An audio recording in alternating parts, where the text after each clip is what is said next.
As we all know, today is World Polio Day, which provides us an opportunity to highlight global efforts towards polio-free world. We are honored to host the panelists along with our fellow Rotarians for a discussion on the same subject. I just would like to introduce our panelists, starting from Lorenzo. Lorenzo is our past district governor from District 25, and he's actually EPNC, which means like End Polio Now coordinator for this year.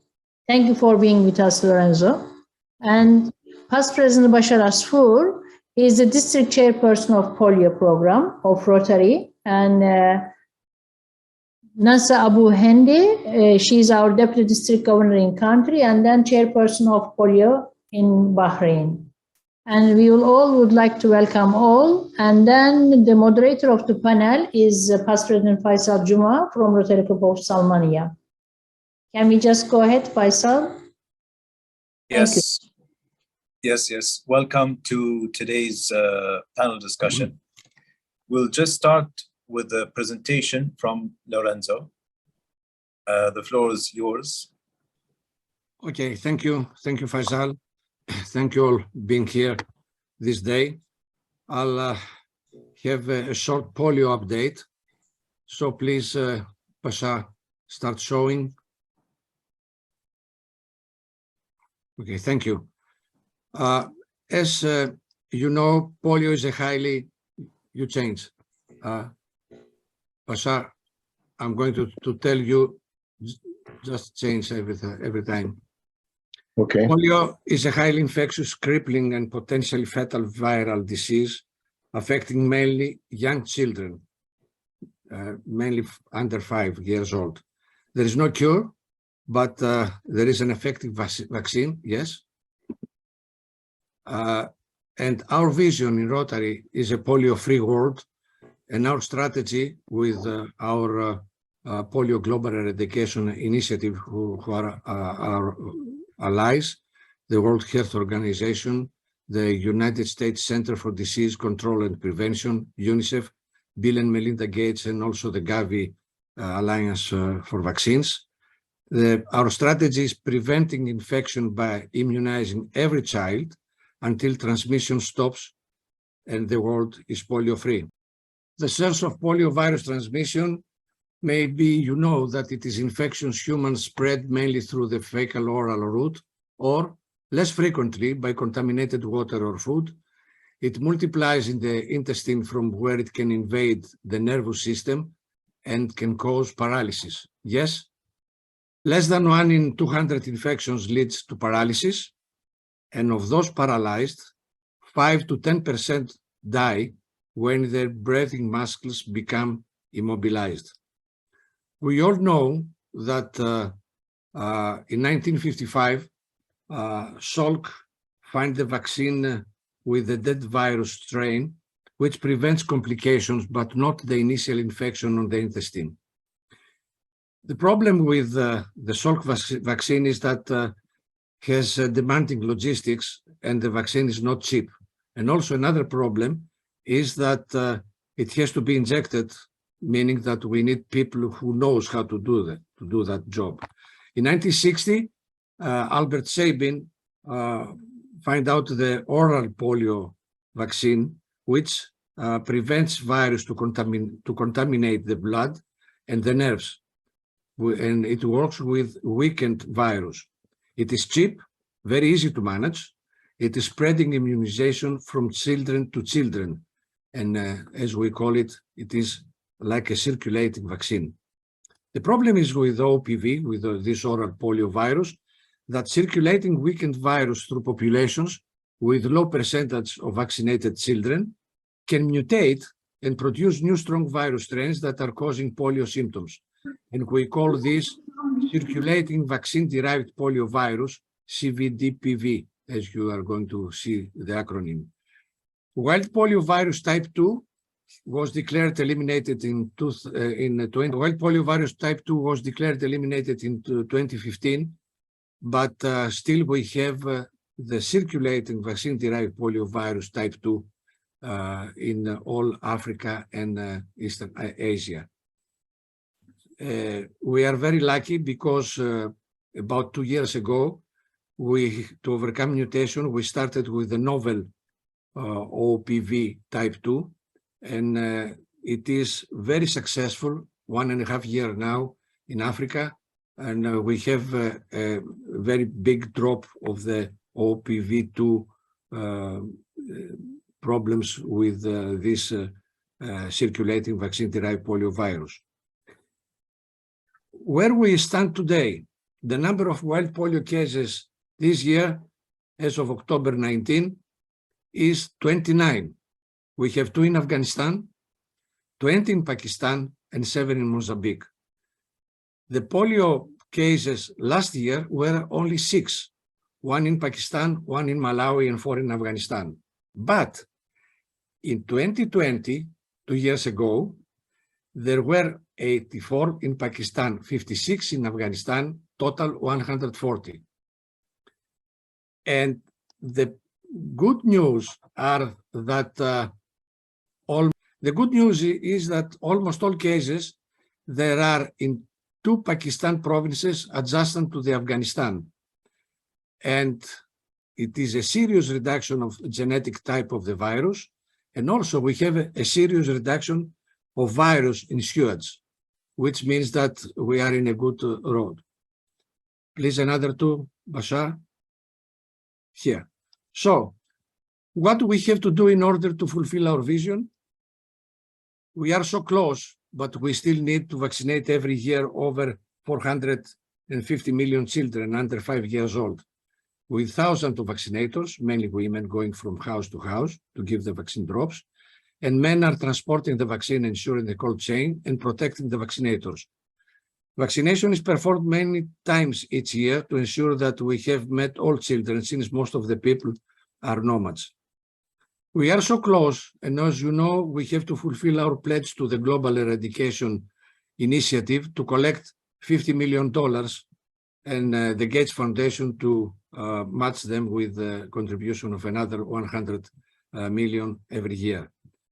We need this amount to continue vaccinations and also for the operation of the surveillance laboratories. The laboratories work on infectious diseases, and they are a well-needed health infrastructure in the third world. Now they are working hard, assisting the fight against COVID-19. Why we have to give to polio? After the incidents we had in London and in New York, it is very clear that polio anywhere is a threat to children everywhere. And since a single vaccination costs less than €1 or $1, and that for lifetime, if we renounce on something unimportant, that means that we have to convince each club to organize a polio fundraising event. There is an enormous potential in fundraising, since only 15% of Rotarians last year and 55% of the clubs worldwide gave to polio. In our zone, there is a great number of non-giving clubs, either because they are not aware of the polio problem or nobody even asked them to contribute. So TRF encourages district to contribute 20% of this year DDF to polio, and in this way, every district takes part in the biggest global grant of Rotary, the one to eradicate polio.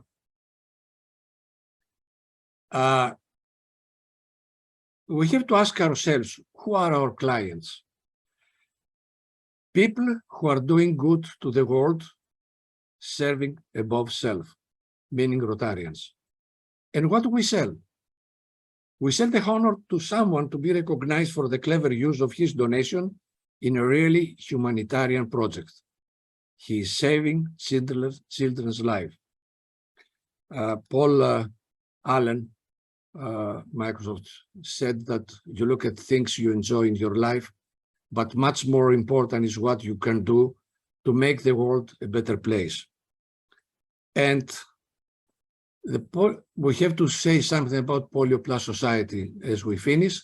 The logic behind the Polio Plus Society is that a small contribution to polio, although it may seem a short-term gain, it has a long-term impact, increasing awareness to the End Polio Now effort. And also, When you receive from many, even a small amount of money from each one, is much better than asking a large amount from a small number of donors. And the action is that TRF requests in a way, the establishment of a Polio Plus society in every district. Many districts have already one, and it seems that it is a very successful initiative to fund the eradication war against polio. Members of the PPS, of the Polio Plus Society, pledge to contribute not less than 100 to the polio fund every year. And a final table showing what the World Health Summit on October 18 this year the pledges from the that countries and organizations made to polio from this year up to 26, when we feel that polio, and we are sure that polio is going to finish. Bill and Melinda Gates is pledging 1.2 billion. Rotary International in second with 150 million. And then comes States, Germany, Bloomberg, France, Australia, and so on. Thank you very much for donating to polio. Thank you, Faisal.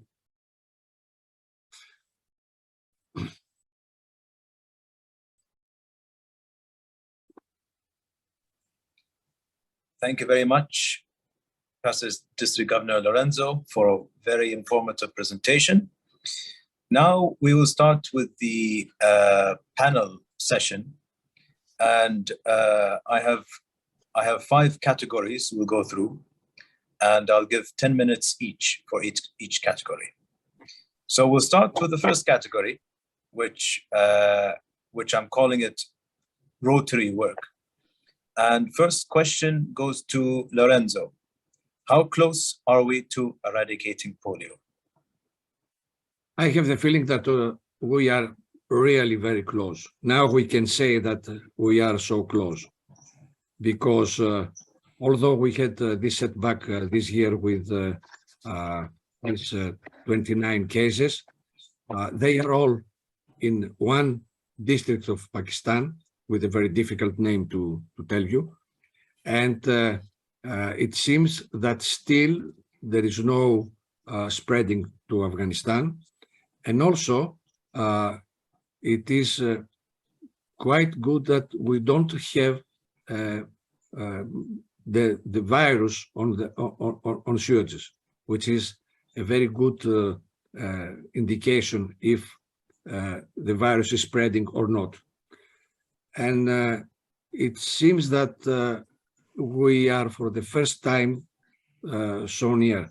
And the last 6 months, we had less problems from the first 6 months of this year. So we hope that this year is going to be the final with some problems like the one in Pakistan. Nobody knows something about Mozambique, because we had these 7 cases, but still they are after the problem to find out how the wild polio virus type 1 was spreading, and we had these 7 cases. Thank you.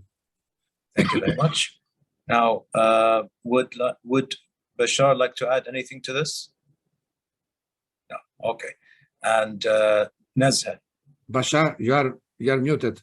No, he shook his head. He said, oh, I saw him shaking his head. So we'll move on to Nazha. Yeah, I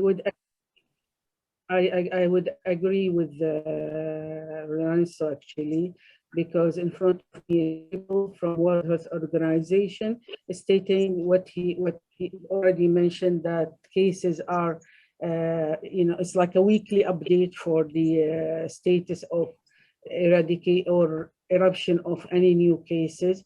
So I have nothing more to add. He talked about Pakistan and Afghanistan, and that's about it. Yeah. Okay, so I agree with him. why I am commenting this, because there are people who went to actually other websites and thought that it is increasing. It's not increasing, it is actually reducing, because we have to go to the World Health Organization or Rotary site or any credible sites. Thank you very much. Now, question number 2. How has the Polio Plus Fund helped in the eradication of polio? We'll start first with Lorenzo.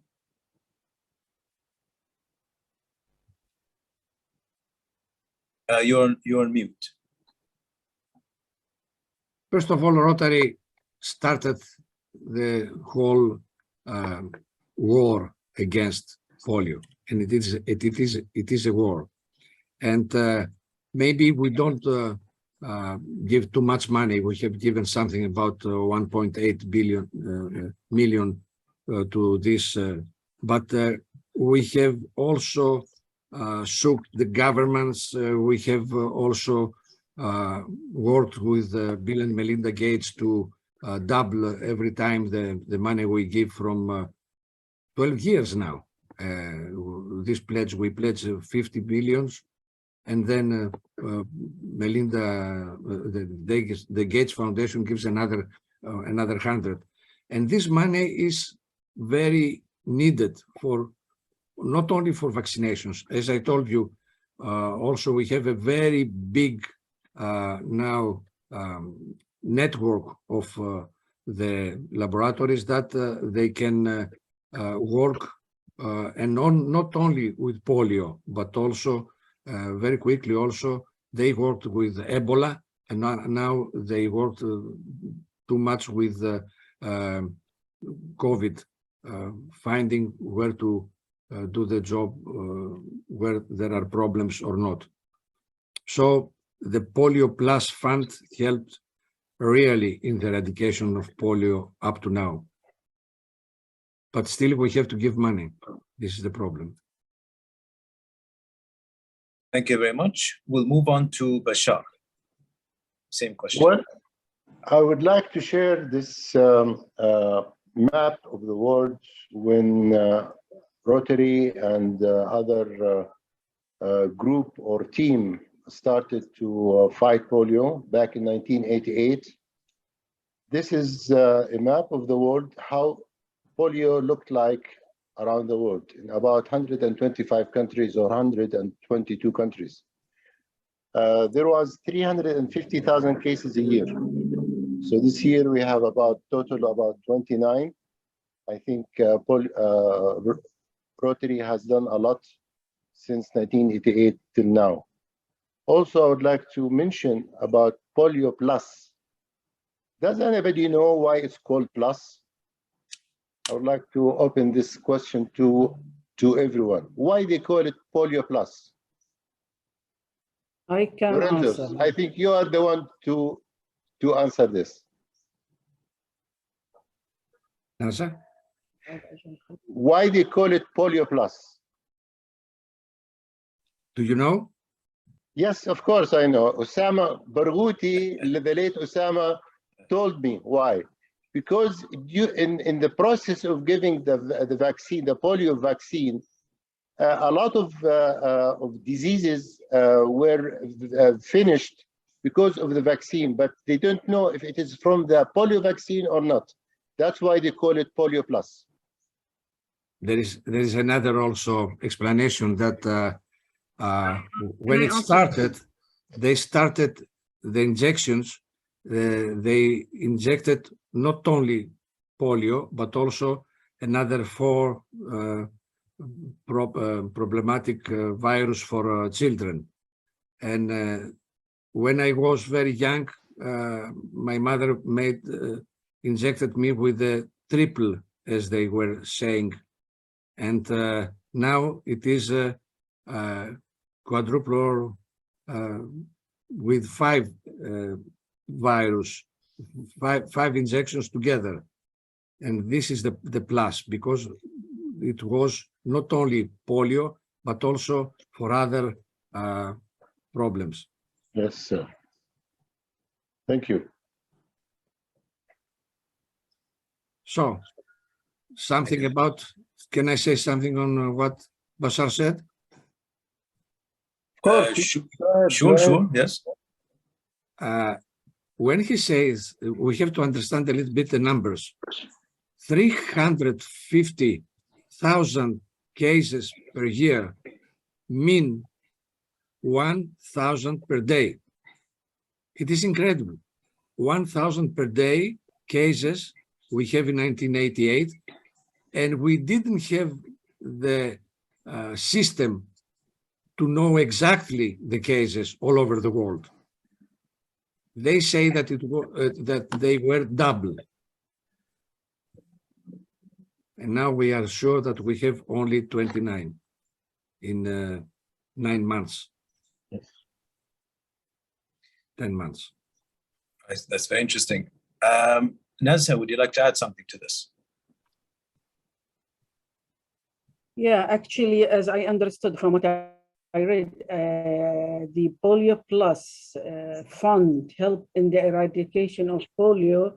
It is like when we say plus, it is the added benefit which comes actually with the actual effort of eradication. Okay, so it is like the transportation and vaccine delivery, social mobilization, training of health workers, support surveillance activities. All this is done through Polio Plus initiatives or the benefit. So, for example, there is a story like when Bashar, I think, mentioned about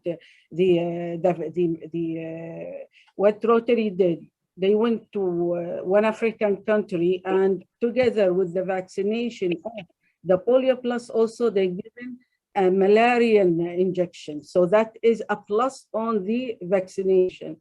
There is also another story where also in Africa, together with the polio vaccination, they give vitamin A, which seems that maybe polio is a little bit reduced immunity system. And by giving vitamin A, it is greatly enhanced the health of the children, saving 1.3 million of children. And also, for example, water. They give people water wells. So this all, because people sometimes they refuse to take injections because of the mistrust or what is it in it for me or whatever. They say you come to vaccinate us where we don't have any drinking waters. So in order to also convince people to be vaccinated, they provide water. So this is, as I read and I understood, by Polio Plus, and surely it does help in the effort to eradicate polio. Thank you very much. Okay. Yeah, so I have next question. I'll give this to Bashar. How can members raise awareness at a country level? You're on mute.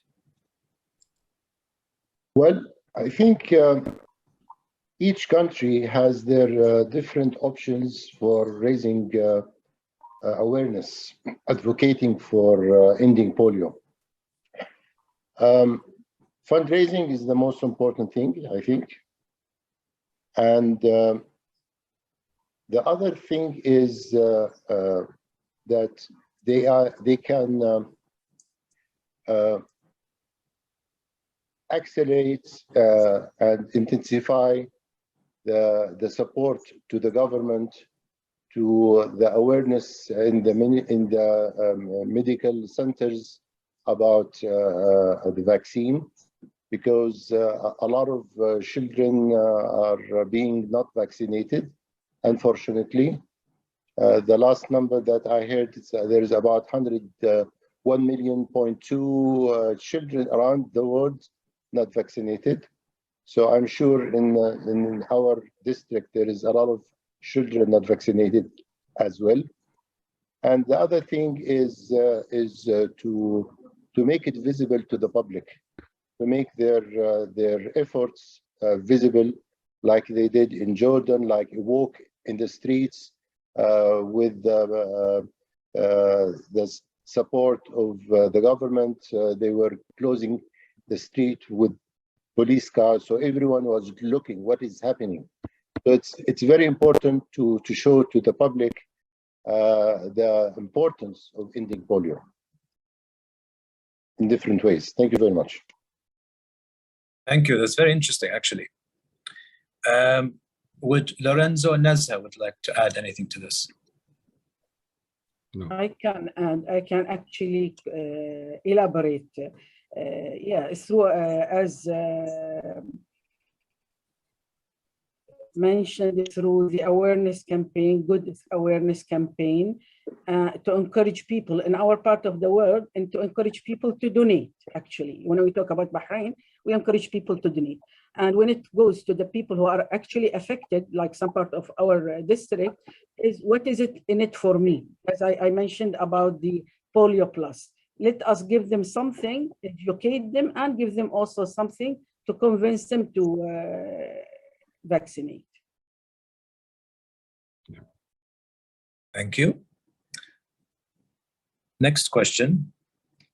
I want to talk more about, we should talk more about the vaccination themselves, the vaccination itself. How has vaccination improved or changed over the years? Lorenzo, can you answer this? Was answered by. Oh, was it answered? Yeah, in details, actually. He did oh, very sorry. well. Okay. Yeah. All right. Good question. All right. Next question. Does the polio virus adapt or evolve? I think we answered this one, right? Yes, this is together. Yes. Sorry about that. Yeah. We have too many strains of every virus, and also we have too many strains also from virus of polio. But the main strains are these three: 1, 2, 3. 1 and 3, 2 and 3. They are now out of for too many years, more than 10 years, and we have only the type 1 in front of us. And also the vaccine is cheaper because it is again only one strain, one type of virus. So is it? You mean one dose, right? No one dose. The OPV, maybe some children have 3 or 4 or 5 doses. Okay. But the point is that it is cheaper because it is against only one strain, only for virus type 1. So this is sort of is different than fighting the COVID virus, isn't it? It seems yes, it is totally. I'm not a doctor, but it seems yes. Okay. So I think we can go to this question then. How has the fight against polio impacted during the COVID-19 period? I'll give this to Bashar.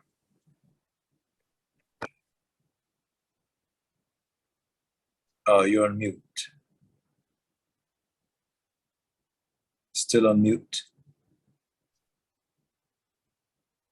Bashar, you're on mute. Bashar, can you unmute yourself? I did. Okay. Actually, I want to share the screen with you here. Okay. Can you see it? No. No. Okay, just a second. Okay. I would like to show you how the COVID-19 affected the vaccination. In 2018, there was 141 in Pakistan cases and Afghanistan 83. 2019, when COVID started, 405 in Pakistan and 60 in Afghanistan. 220, 455 in Pakistan and 49 in Afghanistan. 2021 is 65 in Pakistan and 1 in Afghanistan. So you see here that lockdowns, restrictions prohibited volunteers to go and work out the schedule of in polio. So it affected the children during that time a lot. This is what I can mention, and I think Lorenzo may add something on this as well. We had also problems, not only with also governments and local governments were not working. They were not doing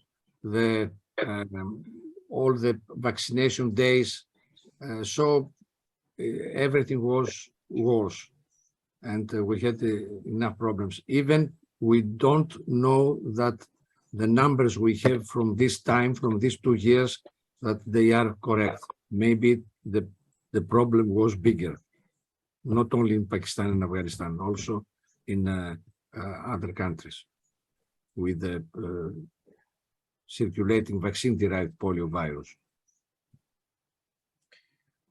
I think this can. Sorry.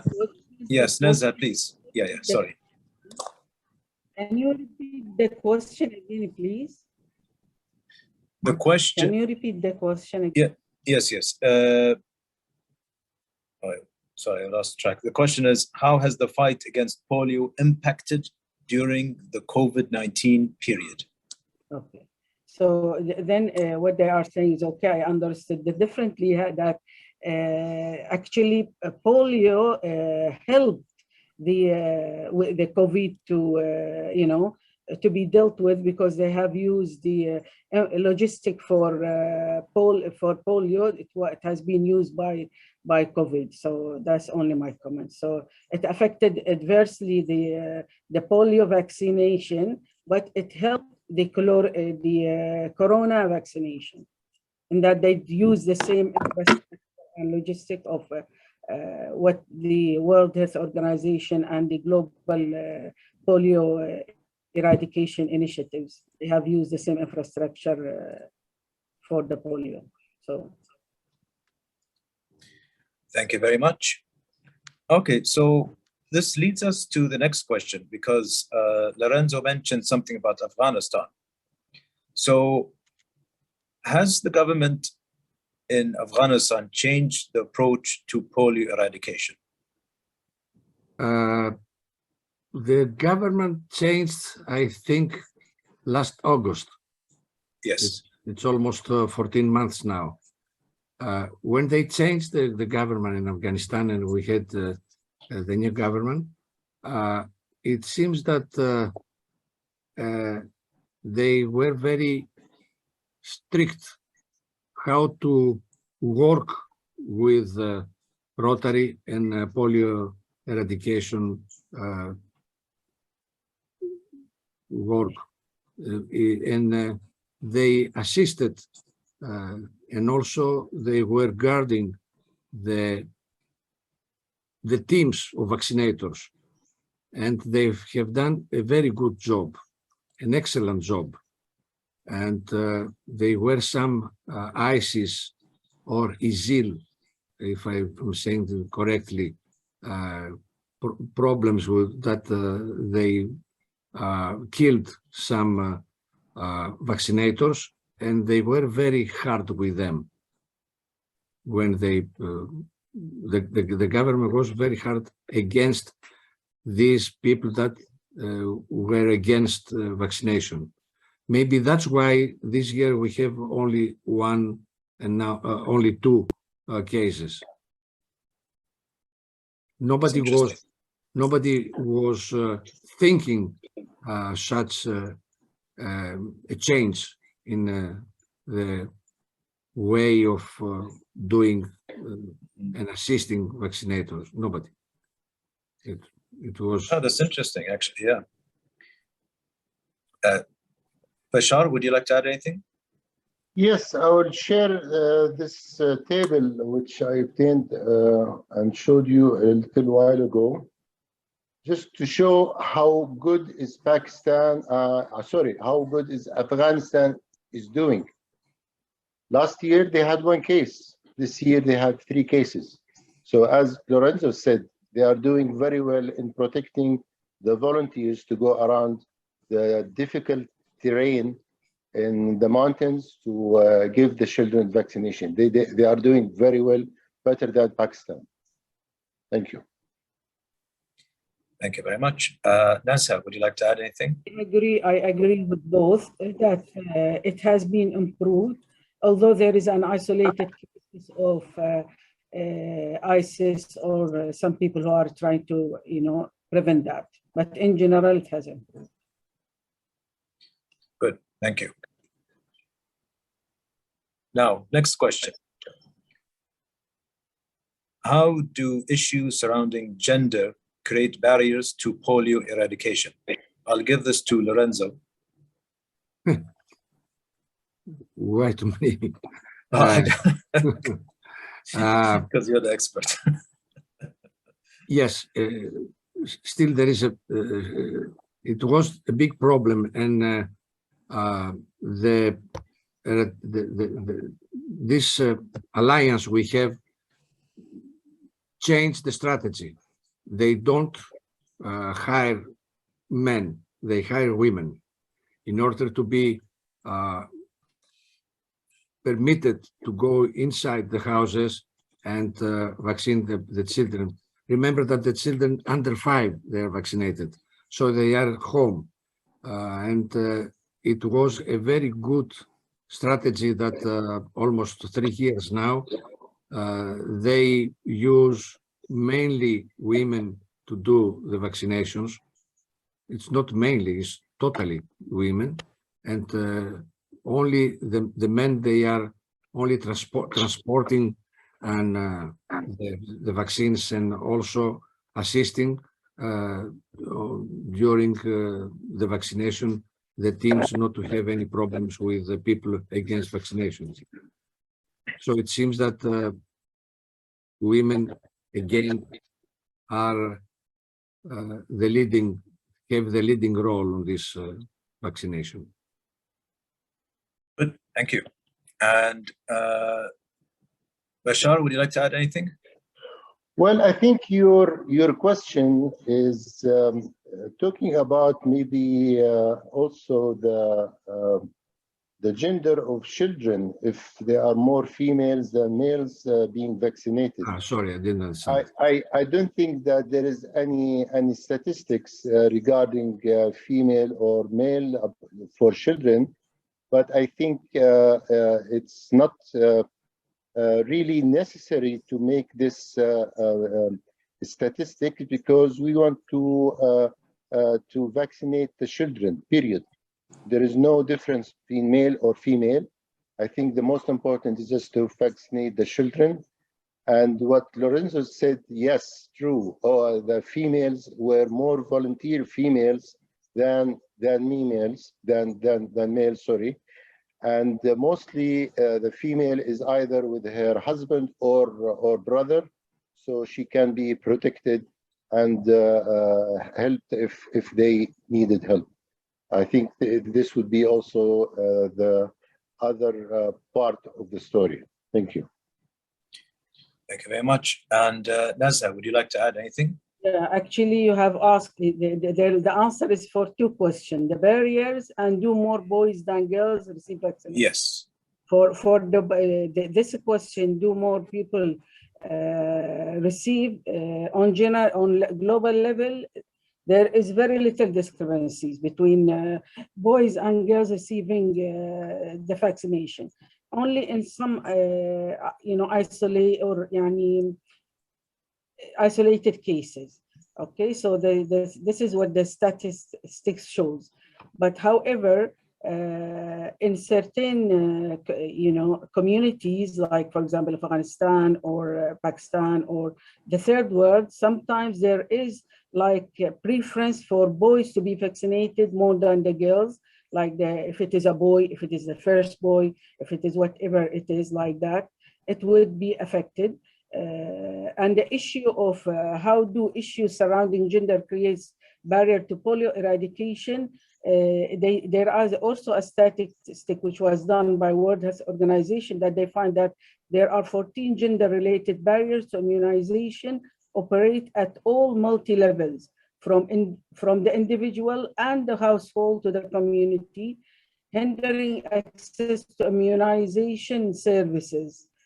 And as you know, with the polio, if only one single case remains, it could erupt and there would be like an outbreak again. So Lorenzo commented on this, that is why in Pakistan and Afghanistan, and we also saw our Rotary International president, she went to Pakistan or Afghanistan, I don't know, and she was like trying to talk to the women's volunteers to help in vaccination processes. So this is the barrier and the gender discrimination, if there is any.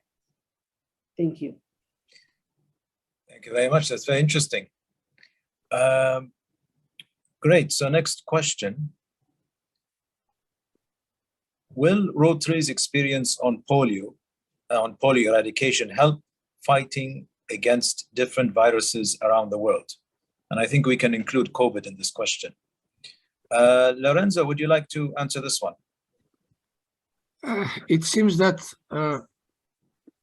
yes, we learned too many things, and they can help us. But the problem with polio is that it is a very special problem. It is a virus that it is not hosted on animals.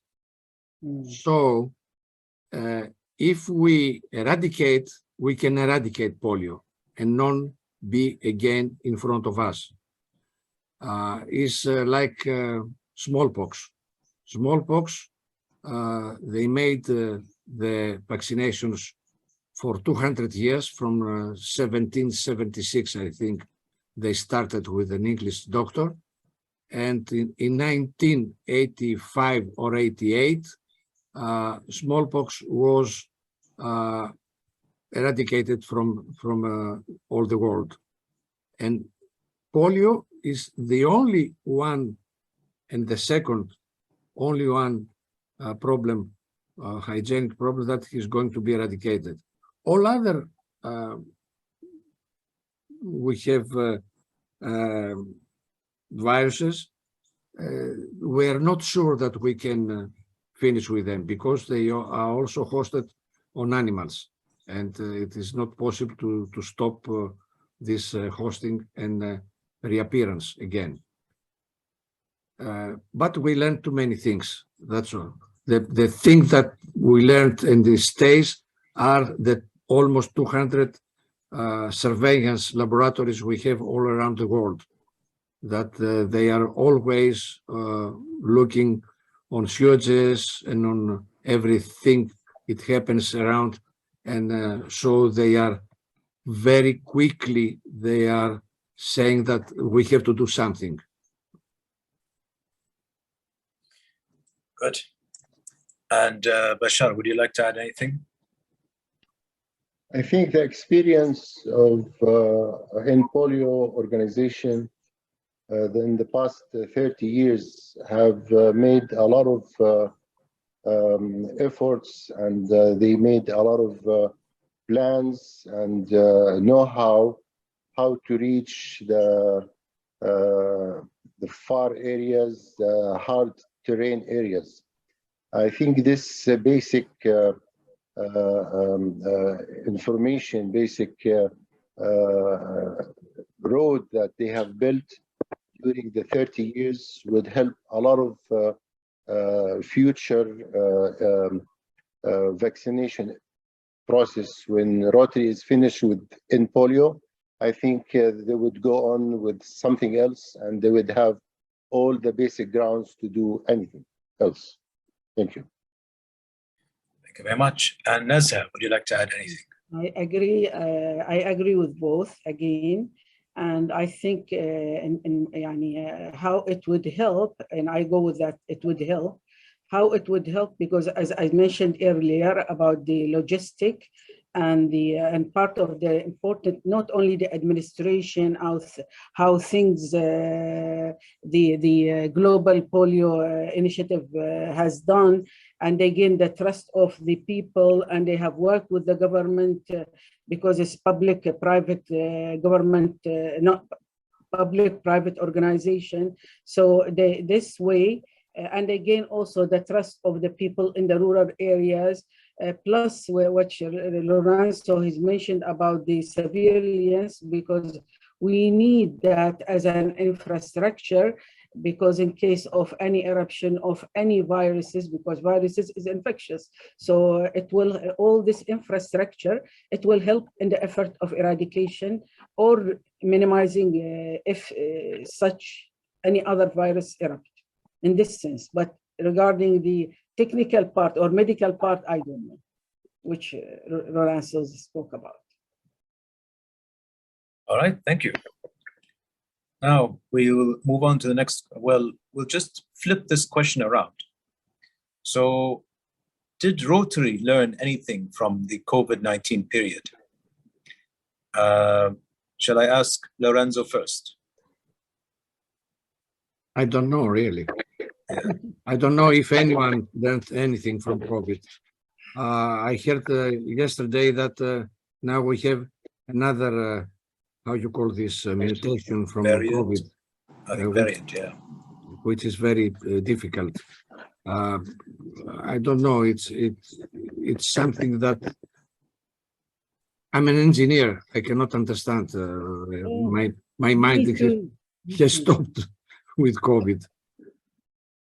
Yeah. I have been vaccinated 4 times, and after the 4 times, I had the COVID for a week. So it's a problem. Yeah. I don't know exactly. Sorry. Bashar, would you like to answer this? Well, I think the lesson that we have learned, that vaccination is very important, even though you are vaccinated and you got COVID-19, and but still vaccination will protect. I have been vaccinated twice, but I never got the COVID. So I don't know if it is my type of blood or type of body of what I'm eating. I don't know, but I'm sure that vaccination is very important, and this is what we have to learn. Vaccinating the children of the world for polio is very important. Thank you. Thank you very much. I think some people are just luckier than others, maybe. Nazha. Yeah, actually, I don't know much, but I think maybe it made it, when it comes to us as a team, improve the communication among all of us and taking quick action and things like that. But with the COVID, for example, the vaccination was not ready to be given until 2 years. So I don't know how can we help in this regard. Maybe we do like, I don't know. All right. We have 10 minutes left. So I will just ask, I think it's enough time for 2 more questions. Question number 1. Oh, sorry, I lost track. How is Rotary working with the World Health Organization? I think Lorenzo can answer this one. As far as I know, they are very, very, very good in their collaboration. And I can say that I see that, how is the name of the big chief of WHO? Is Tandros, something like that. Yeah. Tandros. I have seen 3 discussions now, virtual discussions, the last year, and always Tandros was there saying that the assistance of Rotary on this fight against polio was enormous and very precious. So it seems that they have a very good relation, if that is your question. Good. Bashar, would you like to add anything?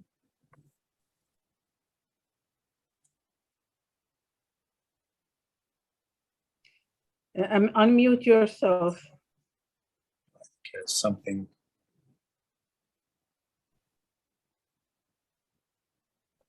I think he's muted or. Okay, No, I have yes. to mention what Rotary International President said a few days ago in the live broadcast, that they are a team. Rotary, Bill, Melinda, Gates Foundation, United Nations, UNICEF, CDC, the World Health Organization are a team. They cannot, no one can work alone. So working together made this happen. Thank you. Good. Nazha, do you have anything to add? Yeah, actually Rotary launched Polio Plus in 1985 and was a founder member of the Global Polarization Polio Eradication Initiative. So the Global Polio Eradication is, as we said, a public-private partnership led by national government with 6 core partners, which just mentioned by my colleagues now, which is the World Health Organization, Rotary International, US Center for Disease Control of and Prevention, the United States, the United Nations Children's Fund, UNICEF, the Bill and Melinda Gates, and Gavi, and the Vaccination Alliance. So its goal is to eradicate polio worldwide. So this is my answer. Just a correction, it's 1988 when they started. Actually, yes, this is what I said, because I said 1985, Rotary Foundation founded Polio Plus and was a founder member of the Global Polio Eradication Initiative in 1988. So they were, because maybe I confused you by mentioning the Polio Plus. That why I'm saying this, because that how far that Rotary International actually started, then they founded that organization, which is private-public organization. Thank you very much. Now, our final question: how to avoid a resurgence of polio in the future? Shall we start with Lorenzo? As I said before, it's very simple, the answer. If we eradicate polio, it cannot resurge again. Yeah. Finished. It's Good. we are Straight very to the point. yeah. But I think that Amal want to ask something. Yes. I was going to get to that, but before we get to open up, does Bashar and Nazha want to add to this question? I think we have to go to every corner in the world to finish it up. We are this close. Yeah. Good. I agree with them. Polio is one. If there is one single case, it could erupt again and revolve, and it become like a pandemic. Could be. We hope not.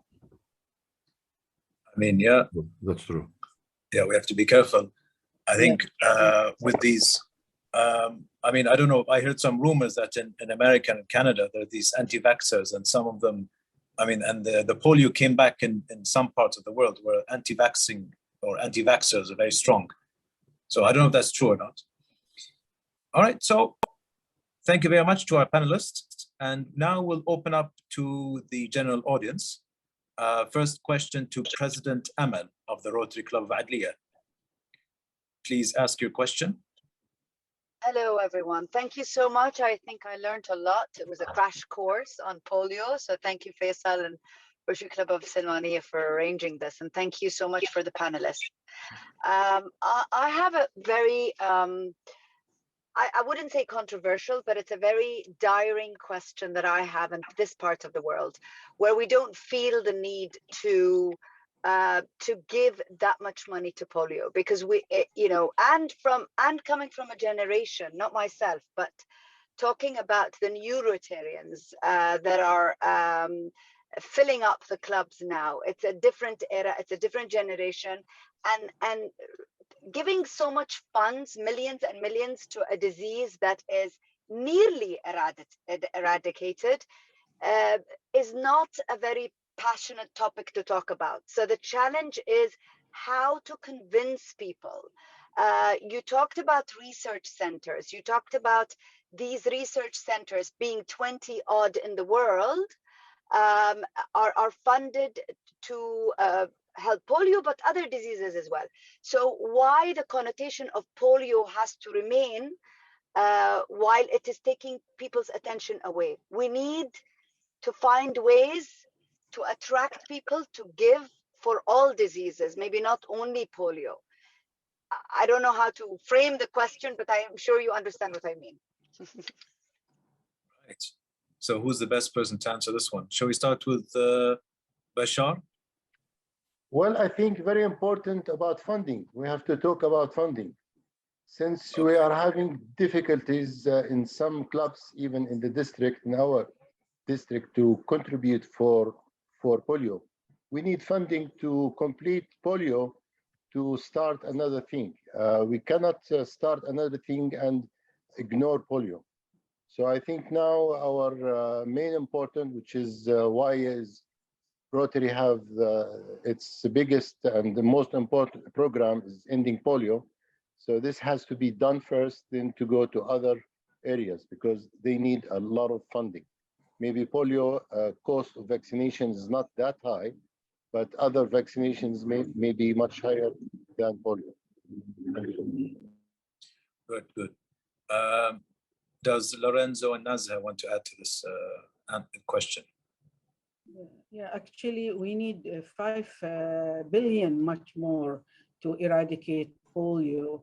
And if we stop now funding, that means as we have done nothing at all this money spent before, it will not mean anything if we don't eradicate it once and for all. Second thing people that we are not concentrating on is that the revenues we are going to gain if we eradicate polio, because we are so close. If we finish with it, halas, finished. If not, then we have to again start the thing. We will not only spend a lot more money, but also we will save a lot of lives also, you know, by eradicating. So maybe we have to concentrate on the economic, what do you call it? The cost benefit if we don't eradicate polio, rather than concentration on eradicating of polio.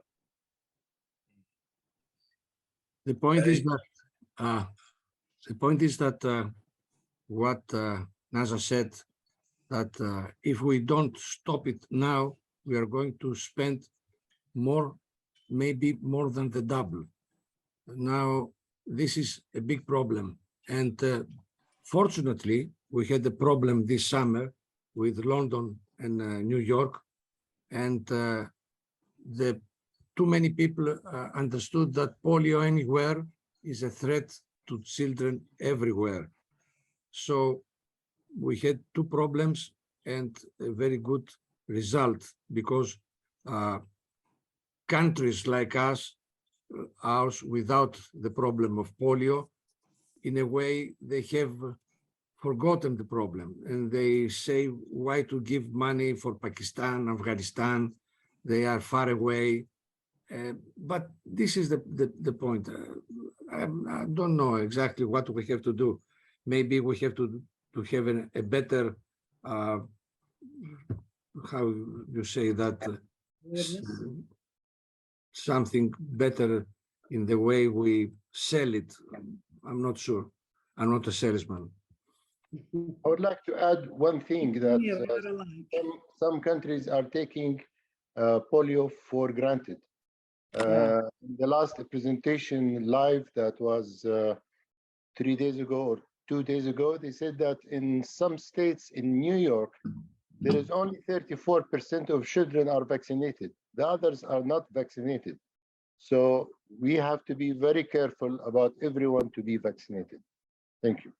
Yeah. Good, good. We have a question from Hanadi. Please unmute yourself. Hello there. I'm Hanadi Al-Ansari from Rotary Club of Salmaniya. Thank you so much for this very educational forum on polio.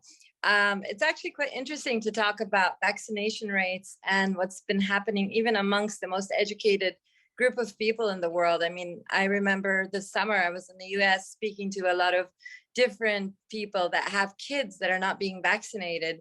And it seems to be a trend amongst the very, very highly educated people. So since vaccination rates are so low, what if there is a breakout, a polio breakout? Are there possibilities of the actual virus mutating? And if that happens, will the current vaccine still work? Or is that not a threat? It's not like COVID. Good question. Who can? Yeah, please go ahead. Lorenzo, would you like to answer this question? I don't know. I'm not a doctor. Yeah. Okay. We have for many years these three strains only in front of us. We started with only number 1, and then we had number 2 and number 3. Nobody knows. Nobody knows exactly. It's that's why we have to finish as soon as possible. 100%. Yes, agreed. Thank you. Nazha and Bashar, you want to add anything to this? No? All right. Any more questions? I don't see anyone else. I have a request. Oh, you have a request, please. I want everyone to appear on the screen and take a Oh, yes, group good photo. idea. Yeah, so I think that's a very good idea from Bashar. We Let are me the see. first. And I Yes, have a request. Start thinking of having a polio plus society in every country yes. of your multinational district. Yeah, so everyone, please put your fingers on the screen. Jano, Tony, who else? RJ. Are you in the car, RJ? Are you driving? What's going on with you? Okay. يا طارق وينك يا طارق؟ طارق غايب. انا بدي لكم ثانك يو على هالمعلومات. It's nice sweet and nice. اكيد كان بشار and Lorenzo and Nazha. Thank you very much على المعلومات. We have طارق من مصر. Did you take مرحبا مرحبا. هلا بكم. هلا فيصل، ميرسي على الدعوة. هلا بالصحبة كلهم. Thank you all. I'm so pleased to be with you. Thank you for your informative meeting. Thank you for all the attendees. Thank you for my dear friend, District Chair Tony. And I'd like to tell you that we are waiting all of you in Hurghada in our convention. When's the convention? The convention, it will be from the 4th to 7th of May in Guna. MashaAllah. MashaAllah. And then, so we'll do it again, because I don't think I saw a lot of people doing the polio. What's it called? The polio, this close polio sign. So we have, wait. Let's, who's online? Everybody on mute, or sorry, not on mute. Switch on your cameras. All right. Jano's not there. Tariq. All right. Mu'taz is shy. Okay, never mind about Mu'taz. All right, 1, 2. Yalla, this close. Jeez, this close. This close. Did you I think we got everyone. Shot? It's recording. It's okay. recording. So Yeah, it's recording. Yeah, you know. Okay. Take a shot. Take a screenshot. Better. Wait, Mishkila, if I take a screenshot, move both of my hands, then I won't be able to do this. Okay. All right, we'll edit it later. We'll edit it later. I'll figure something out later. Okay. Fantastic. Fantastic. Right. Thank you so much. Okay. Thank you. Thank you. So, thank you, Faisal. All right. Thank you, everyone. Thank you. Goodbye from our panelists. Past District Governor Lorenzo, goodbye. Past President Bashar, goodbye. Deputy District Governor Nazha, I think she left. Goodbye from her. And goodbye from our guests from in Bahrain and outside in the district. You know, goodbye for everyone. And goodbye from all. Tariq. Goodbye all. And AJ. Goodbye. Goodbye. Thank you very much for joining today's session. Wait. Before you go, since Tariq made a promotion for his for the District 2451 Yes, Bashar. conference, I would like to invite everyone to apply for the institute in Limassol in November. It will be very informative foundation seminar and another informational Rotary information in the institute. It would be very good, especially for new Rotarians, and also very good for experienced Rotarians to be more and better leaders. Thank you very much. Thank you. Yes. Sorry, I was already applied to that. I was disconnected. Sorry for that, for maybe 2 minutes. Yeah. We were just saying goodbye. So if you'd like to say goodbye. Okay, then. Thank you very much for inviting us, Rotary Salmaniya. Thank you, Hassan. Thank you, Faisal. Thank you, Sabahat. Thank you, panelists. Yes. Thank you very much. Thank you. Bye, everyone. As you all right. Also, please attend the district conference 2552 in Lebanon, Beirut. هلا توني. Tony. ملك الإعلام. بسطنا فيك يا ريس. الحين دول، الحين ميديا وجلوبال نتوركينج all in one. أنا صار عندي كلهم على فكرة يا جماعة، كلهم عندي الميديا والنتوركينج. كله راح يكون وزير إعلام الروتري قريب. Good. All right. Bye, everyone. Thank you for attending. Bye. Good night. Bye.